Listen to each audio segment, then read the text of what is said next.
ടാഗോറിന് തൻ്റെ ഒരു 5-6 വർഷത്തിനുള്ളിൽ അച്ഛൻ മരിച്ചു, ഭാര്യ മരിച്ചു, മക്കൾ മരിച്ചു, എത്ര പേര് ഇഷ്ടപ്പെട്ടു, എത്ര പേര് പോയി.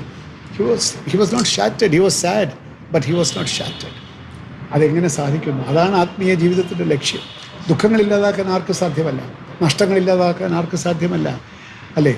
പക്ഷേ രണ്ടുപേര് രണ്ട് തരത്തിൽ പെരുമാറുന്നു. അതാണിവിടെ അപ്പോൾ എങ്ങനെ ജീവിക്കാം?